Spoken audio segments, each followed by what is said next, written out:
organized car theft at a parking garage near 30th Street Station last night. They were after a lot of cars, and Steve has been on the scene this morning. Steve. Well, it's another car rental agency that's hit, and remember all those hit at the airport, and it was violence used in that case where they would pull a gun on the attendant. Well, here at 30th Street Station, there is a skyway, if you've never been here, that goes to this new Sears Center building. I keep saying it's new. It's relatively new, let me put it that way. But next to that is this parking garage. And probably a lot of people didn't know this, but one of the rental agencies nearby uses the top floor to park a whole lot of its cars. And it seems to have a lot of Audi Q3s, both white and orange in color. And they were two of the colors and two of the models and makes stolen.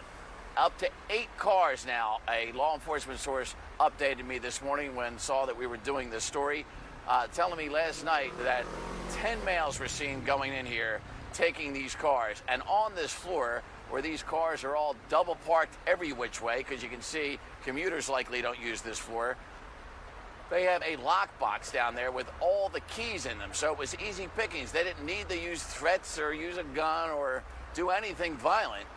They just did some violence on the lockbox itself and then got the key fobs and started hitting the buttons and matched the keys to the cars.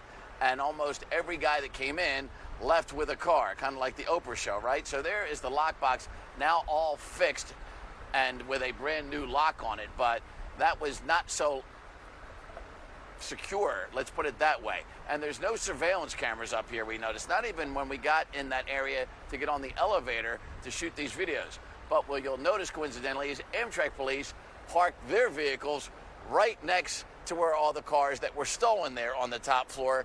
And the first call came in to Philly police from Amtrak police reporting the mass car theft here yesterday. And so what these thieves are learning is what Philly police knew a couple of weeks ago. Remember when I had that story on the man that was killed during a carjacking and his Toyota Highlander had tracking technology in it, where all these new cars all seem to have it. And so they put the Philly police helicopter up again, and Tech Air started finding these cars all throughout the city by tracking them one at a time. Found 3 of them up in Oxford Circle, and then was following them as they were still moving around other parts of the city, and started recovering a lot of these cars and still working to recover them at last check with our sources. So there you go. Tracking technology now not just in phones but in cars, and you can see why. And as soon as the thieves know that, they're going to figure out how to disable that tracking technology. You can bet they're going to be working on that as soon as they see this report. Oh, you better believe it. Today, this morning,